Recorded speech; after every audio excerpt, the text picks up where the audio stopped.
Meaning कि हमने introductory part हम पहले भी कर चुके हैं। फर्स्ट वीडियो जो था वो इंट्रोडक्टरी पार्ट था इस चैप्टर के बारे में, हम इसमें क्या पढ़ने वाले हैं। तो fundamental unit of life that mean living beings जितने भी हैं उनकी जो लाइफ स्टार्ट होती है, जो बिल्डिंग ब्लॉक जिसको हम बोल सकते हैं, जैसे कोई भी बिल्डिंग है उसका जो सबसे फंडामेंटल जो उसकी यूनिट है दैट इज अ ब्रिक। कि अगर कोई भी एक ईंट नहीं होगी तब एक बिल्डिंग खड़ी नहीं हो सकती। तो जो भी बिल्डिंग बनी हुई है इतनी सारी, उनका जो बिल्डिंग ब्लॉक है that is a brick. Similarly जो ह्यूमन बीइंग्स है, जो ऑर्गेनिजम्स है, जो उनका पूरा ऑर्गन सिस्टम बना हुआ है, उसका जो सबसे मेन यूनिट है that is a cell. Living being की हम यहाँ बात कर रहे हैं। तो जो फंडामेंटल यूनिट ऑफ लाइफ है वो सेल है।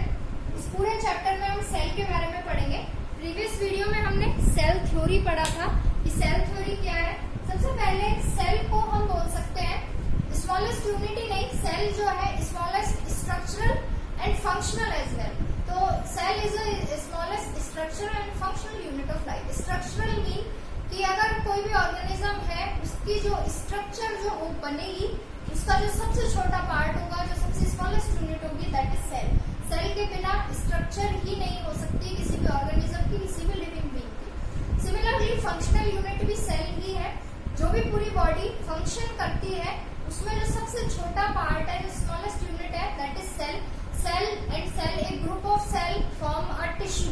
एक टिश्यू बनता है जब सेल एंड सेल मिलते हैं, then tissue and tissue form करते हैं एक कंप्लीट ऑर्गन। एंड ऐसे ही ऑर्गन मिलके एक ऑर्गन सिस्टम बनाया जाता है। एंड इसी तरह से जब सारे ऑर्गन सिस्टम मिलते हैं, रेस्पिरेटरी सिस्टम है, एक्सक्रिएटरी सिस्टम है, सारे सिस्टम्स मिलकर ऑर्गन सिस्टम एक ऑर्गेनिज्म फॉर्म करते हैं। तो ये तो है एक लेवल ऑफ ऑर्गेनिज्म है।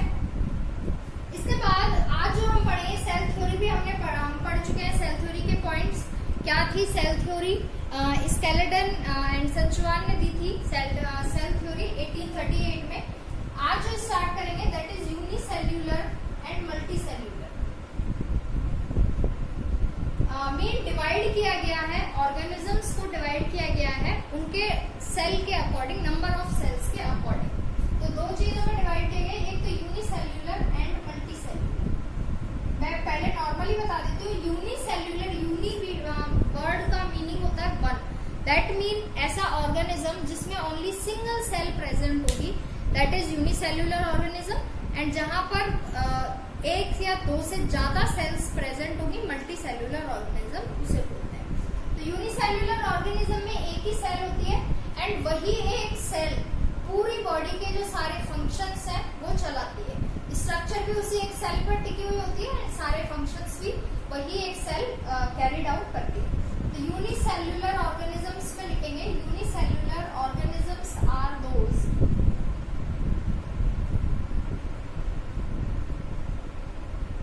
सबसे पहले इसमें ऊपर एक लाइन और लिखेंगे,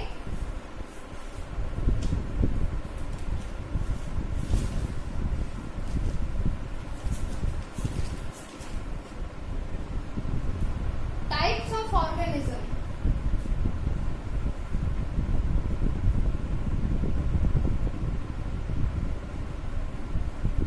अब ब्रैकेट में आप लिख सकते हैं according to number of cells. तो नंबर ऑफ सेल्स के अकॉर्डिंग टाइप्स ऑफ ऑर्गेनिज्म दो टाइप के हैं, यूनिसेल्यूलर एंड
जो सिंगल सेल से मिलकर बनते हैं। In these organisms all the function, जितने भी फंक्शंस होंगे बॉडी में, न्यूट्रिशन होगा, रेस्पिरेशन सिस्टम, एक्सक्रिएशन, वेस्टेज को बाहर निकालना, ग्रोथ, रिप्रोडक्शन होता है सेम टाइप, जो नई जनरेशन आएगी उसको प्रोड्यूस करना, ये सब कुछ are carried out by the single cell ही करती है ये सब काम। एग्जाम्पल है अमीबा, पैरामीशियम, यीस्ट, केक वगैरह में यूज में लिया जाता है, बैक्टीरिया आप सभी को पता है। तो ये सारे यूनिसेल्युलर ऑर्गेनिजम्स के एग्जाम्पल है। इसके बाद सेकंड आते हैं मल्टी सेल्युलर ऑर्गेनिजम्स पर।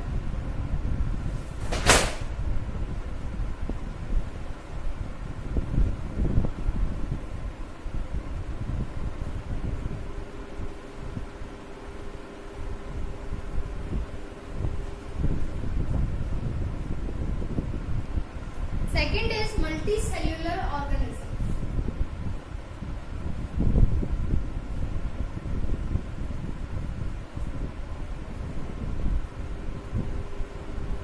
Are those which are made up of more than one cell.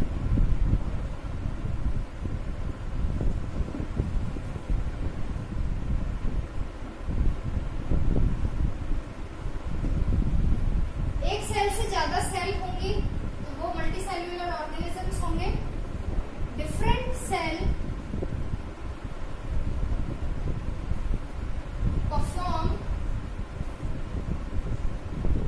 Specific functions.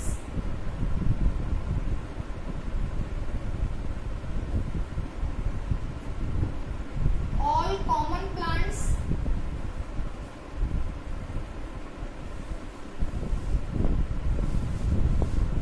And animals, जितने भी प्लांट्स और एनिमल्स हमें पता है वो सभी एग्जांपल्स हैं मल्टीसेल्युलर ऑर्गेनिजम्स के।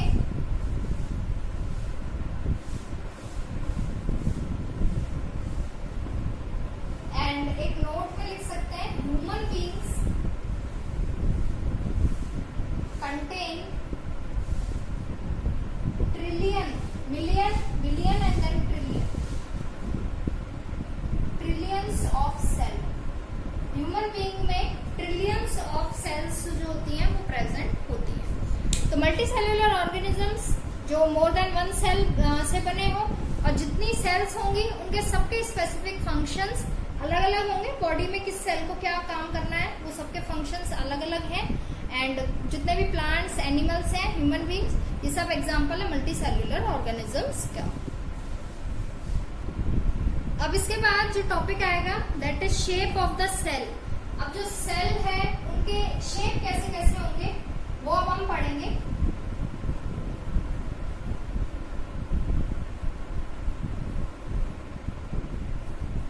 टॉपिक डालेंगे शेप ऑफ द सेल। तो पहले आप समझेंगे एंड जो लिखने का है वो मैं पॉइंट में लिखवाऊंगी।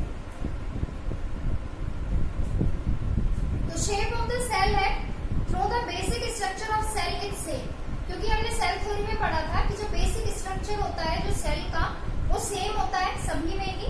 दे डिफर इन शेप, शेप जो साइज नहीं, शेप जो होता है वो अलग अलग होता रहता है अलग अलग ऑर्गेनिजम्स में, उसी अकॉर्डिंग ही चेंज होता है organisms. Usually the shape of the cell is closely related to the function that the cell performs. और साइज किस अकॉर्डिंग होगा, शेप किस अकॉर्डिंग होगा, वही डिसाइड करता है कि जो सेल है उसका फंक्शन क्या होगा। तो the general shape of a cell are round, spherical, long, pointed and branch. इतनी तरीके की जो शेप है वो हो सकती है। जनरल शेप की अगर हम बात करें तो round, spherical, long, branched, pointed, etcetera. तो ये जो शेप है ये पॉसिबल है सेल में। किसी की सेल राउंड भी हो सकती है, लॉन्ग भी हो सकती है, ब्रांच हो सकता है, पॉइंट हो सकता है कहीं भी। इसके बाद आता है और अमीबा एक ऐसा एग्जाम्पल है जो भी हमने यूनिसेल्युलर ऑर्गेनिज्म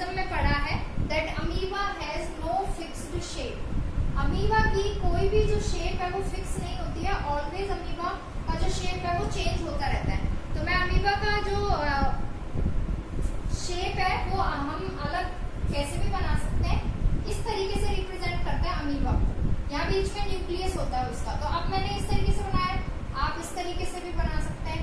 शेप आप किसी भी तरीके से बना सकते हैं अमीबा का, क्योंकि amoeba has no fixed shape, कोई भी शेप फिक्स नहीं है, बस आपको इस तरीके से बनाना है, लेकिन फिक्स नहीं है, कहीं से भी कैसे भी बना सकते हैं। इसके बाद है it is irregular shape that changes all the time. जो अमीबा है इरेगुलर शेप है, ऑलवेज चेंज होती रहती है। This helps to development of fast feed.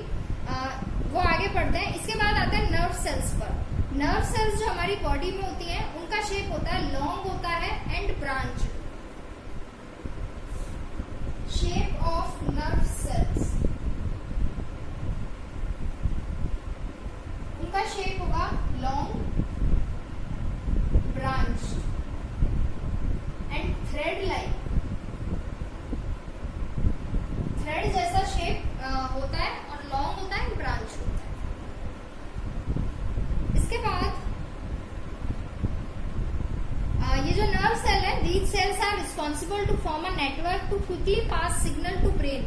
Nerve cell क्या करते हैं कि जो भी सिग्नल होता है हमारी पूरी बॉडी पे, उसे डायरेक्ट पास करते हैं ब्रेन को और अदर पार्ट्स टू बॉडी, और जो भी मैसेज आता है वो फिर उसको, जैसे मैं एग्जांपल लेके बताती हूँ, अगर आप किसी भी गरम बर्तन है उसे अगर आप टच करेंगे तो डायरेक्ट जो आप जहां से भी आपने टच किया है, हैंड हो या लेग हो, जहां भी आपका पूरी बॉडी पार्ट कोई भी टच हुआ है, तो वो डायरेक्ट नर्व सेल्स वहां पर मैसेज देती हैं टू द माइंड, और माइंड देन आपको मैसेज देता है कि आपको वहां से अपना हाथ हटा लेना है। तो ये काम विद इन द सेकेंड्स होता है, ये नर्व सेल्स का ही वर्क है। और दैट मीन कि हमारा जो नर्व सेल है वो एक पूरा नेटवर्क है जो पूरी बॉडी में फैला हुआ है, क्योंकि नर्व सेल ही सबसे लंबी सेल्स हैं जो हमारी पूरी बॉडी में फैली हुई है। और these cells are responsible to form a network to quickly pass signal to the brain and other parts of the body. इसके बाद this shape helps them transmit message to every part of the body. Reason है कि shape of nerve cells long and branched क्यों है? Branched इसलिए है क्योंकि हमारे every body part में ये जाती है, and long इसलिए है क्योंकि ये easy होता है पूरे body part को cover करने के लिए। इसके बाद आता है मसल सेल्स जो होती हैं ह्यूमन बॉडी में, वो थिन होती हैं एंड लॉन्ग होती हैं, जिसकी ही वजह से जो मसल सेल्स हैं ये मूव कर सकती हैं और स्ट्रेंथ देती हैं किसी भी ऑर्गन को। इसके बाद आता है WBC, RBC, आप सभी ने सुना होगा। WBC जो होती है ह्यूमन बॉडी में, उनका भी कोई फिक्स शेप नहीं होता है, हमेशा अपनी जो शेप है उसे चेंज करते रहते हैं। और WBC किस काम आते हैं? ये फाइट करते हैं, कोई भी जो हार्मफुल सब्सटेंस होता है जो हमारी बॉडी में आता है उसके अकॉर्डिंग ही फाइट करते हैं। और RBC जो होते हैं इनका शेप फिक्स है, RBC राउंड होते हैं और फ्लैट होते हैं। और RBC का वर्क क्या है कि this helps in easy flow of blood का इजी फ्लो हो सकता है RBC के थ्रू, एंड जो एब्जॉर्प्शन ऑफ ऑक्सीजन होता है, जो ऑक्सीजन एब्जॉर्ब होती है वो भी RBC के थ्रू ही होती है। तो यहाँ मेन WBC का और RBC का लिखेंगे। शेप ऑफ WBC,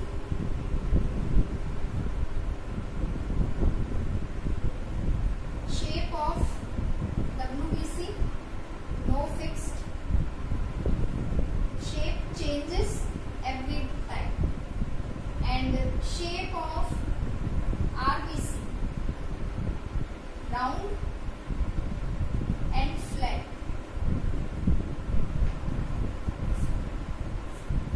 और वर्क क्या है ये आपको याद रखना होगा। WBC किसी भी बाहर के सब्सटेंस को, एक्सटर्नल जो भी सब्सटेंस आता है हार्मफुल, उनके अगेंस्ट फाइट करता है। एंड जो RBC है वो बॉडी में ऑक्सीजन का फ्लो करता है, एंड ब्लड का भी इजी फ्लो RBC के थ्रू ही होता है। तो यहाँ हमने कंप्लीट किया है shape of the cell topic. Next जो टॉपिक होगा that is size of the cell. अब साइज अगर जब हम पढ़ेंगे तो साइज भी हर सेल का अलग अलग होता है। Different cells have different sizes. जितने भी सेल होंगे उनके जो साइजेस होंगे वो डिफरेंट होंगे।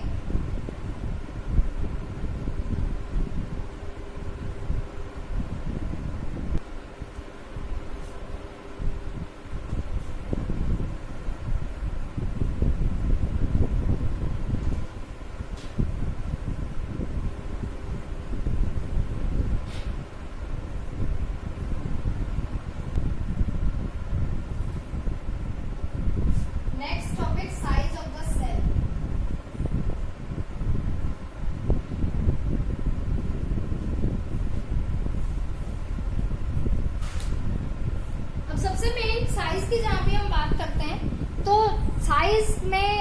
सेल का साइज से कोई फर्क नहीं पड़ता है किसी भी ऑर्गेनिज्म के साइज से। ये मैं सेल थ्योरी में भी बता चुकी हूँ कि लाइक अगर हम 2 एग्जांपल लेते हैं, एलिफेंट एंड आंट, तो एक चींटी है और एक एलिफेंट है, तो यह नहीं कह सकते हैं हम कि जो चींटी है उसमें साइज ऑफ द सेल कम है, शॉर्ट है, और जो एलिफेंट है उसमें साइज ऑफ द सेल बड़ा है। सेल का जो साइज होता है वो ऑलवेज सेम होता है ऑल द ऑर्गेनिजम्स में। फर्क पड़ता है नंबर ऑफ सेल से, कि जो चींटी है वहां पर नंबर ऑफ सेल्स कम होंगे, एलिफेंट जितना बड़ा ऑर्गेनिज्म होगा वहां नंबर ऑफ सेल्स ज्यादा होंगे, लेकिन जो साइज होता है वो सेम ही होता है। इसके बाद जब ह्यूमन बॉडी पर आते हैं तो अभी हमने नर्व सेल्स की बात की थी। जो नर्व सेल्स होती हैं वो पूरी बॉडी में प्रेजेंट होती हैं, तो nerve cells present in human body is very long. तो जो हम बोल सकते हैं ह्यूमन बॉडी की जो लॉन्गेस्ट सेल है दैट इज नर्व सेल्स। तो सबसे पहले हम लिखेंगे size of nerve cell 1 metre के अराउंड होता है, and longest cell of human being that is nerve cell. सबसे लंबी सेल जो होती है बॉडी की दैट इज नर्व सेल। तो जो नर्व सेल्स होती हैं present in human body is very long. In fact, it is the longest cell in the human body. In some parts of the body, it is as long as 1 meter. 1 meter about इसकी height हो सकती है। क्या help करती है? Signals को transfer करते हैं from the one part two another part. इसके बाद सिमिलरली जाइलम फाइलम, आपने प्लांट्स, अभी हम आगे बढ़ेंगे, जाइलम और फाइलम प्लांट्स में होते हैं। तो प्लांट्स में जो सबसे लंबी सेल्स होती हैं वो जाइलम सेल्स होती हैं, जो क्या करती हैं कि रूट से पानी लेती हैं सॉइल में से, और पूरे प्लांट तक जितना भी लंबा प्लांट होगा तो उतनी ही लंबी ये होती हैं जाइलम सेल्स, क्योंकि उन्हें पूरे प्लांट तक जो वाटर है वो अवेलेबल कराना होता है। तो जाइलम सेल का वर्क ये है कि रूट से वाटर एब्जॉर्ब करके सॉइल से और every part of the plant को पहुंचाती है। दैट्स व्हाई जो जाइलम सेल होती है वो सबसे लंबी होती है in the plants. The longest cell of the plant that is xylem, XYLEM, xylem cells। xylem and phylum 2 चीजें होती हैं जो भी हम आगे पढ़ेंगे डिटेल में।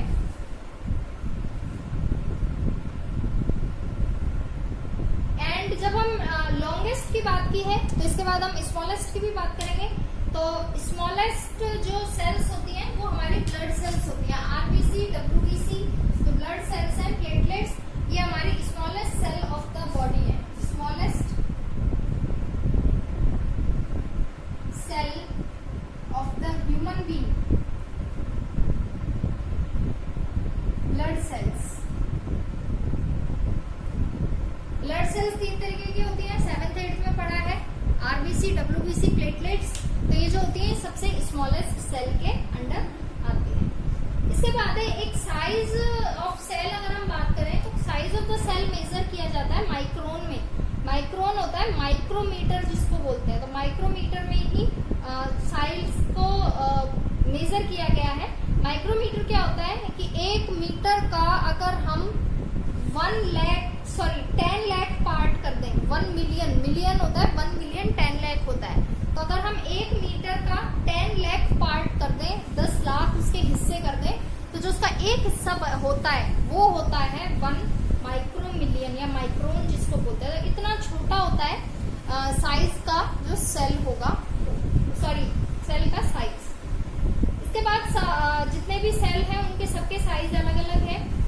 जो हैन है, मुर्गी है, उसका जो अंडा होता है, एग होता है, वो भी एक सेल ही है, लेकिन इतना बड़ा सेल है कि हम उसको इजीली देख सकते हैं अपनी आंखों से। और जो लार्जेस्ट सेल अब तक जो देखा गया है दैट इज ऑस्ट्रिच, जो बर्ड होती है, उसका जो एग होता है वो लार्जेस्ट सेल है, जिसका जनरली साइज होता है 13 सेंटीमीटर टू 17 सेंटीमीटर। तो जो सबसे बड़ा सेल है that is egg of ostrich bird. इसमें 5th पॉइंट आप लिखेंगे, the biggest cell, largest cell equal to ostrich bird, egg of ostrich bird. And जो smallest cell, next 6th point लिखेंगे, स्मॉलेस्ट सेल जो होती है वो बैक्टीरिया होती है, क्योंकि बैक्टीरिया अभी हमने यूनिसेल्युलर ऑर्गेनिज्म में पढ़ा है।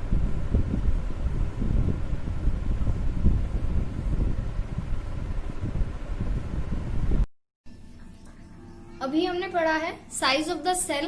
तो इसकी एक टेबल भी है कि जिस साइज की हम बात कर रहे हैं माइक्रोन में, पहली बात तो जो माइक्रोन होती है वो यूनिट होती है साइज सेल मेजर करने की। एंड इसमें आप लिख सकते हैं, ये वाली लाइन लिख सकते हैं नीचे, the size of a cell is measured in micrometre और micron. 1 micron is equal to 1 millionth of a metre. तो आप ये लिख सकते हैं कि 1 मीटर का अगर हम 10 लाख पार्ट करते हैं देन उसका 1 पार्ट इक्वल होगा साइज के सेल के। और ये टेबल भी बना सकते हैं। रेड ब्लड सेल का जो साइज होता है 6 to 8 microns, kidney and liver cells 20 to 30, ostrich cell 17 centimetre जो लॉन्गेस्ट है, एंड नीचे बैक्टीरिया है जो सबसे स्मॉलेस्ट है, and nerve cell more than 1 metre long, and human egg जो होता है वो 100 माइक्रोन्स के इक्वल होता है। इसके बाद आते हैं टाइप्स ऑफ सेल। हमने पहले टाइप्स ऑफ सेल पढ़े हैं, मल्टी सेल्यूलर, यूनिसेल्यूलर। लेकिन अगर सेल्स को कैटेगराइज्ड करें न्यूक्लियस के प्रेजेंस के अकॉर्डिंग, ये आपको कॉपी में खुद लिखना होगा। Cells can be categorised on the basis of presence of nucleus, on the basis of type of organisms they are present in. First prokaryotic cells and eukaryotic cells. Prokaryotic cells are those which do not have a definite nucleus. Nucleus आप सभी को पता है। तो prokaryotic cells में जो nucleus होता है वो डेफिनेट नहीं होता है। Nucleoplasm and other organelles present inside the nucleus are dispersed in the cytoplasm. अब ये क्या होता है, ये वाली लाइन अभी हम आगे जब पढ़ेंगे तो आपको अच्छे से समझ में आएगी कि साइटोप्लाज्म होता है एक जेली लाइक लिक्विड होता है जो सेल में अंदर फिल हुआ रहता है। तो अगर जो सारे ऑर्गेनेल्स जो होते हैं वो उसमें मिले हुए रहते हैं, सेपरेट नहीं होते हैं, तो जहां पर सेपरेट नहीं हो उनको बोलते हैं प्रोकैरियोटिक सेल। एग्जांपल है bacteria and blue green algae. Algae होती है जो काई जो पानी पे ग्रीन कलर का सब्सटेंस जम जाता है, दैट इज एल्गी। तो प्रोकैरियोटिक सेल्स में जिनमें डेफिनेट न्यूक्लियस नहीं होता है और साइटोप्लाज्म में सब चीजें मिक्स रहती हैं।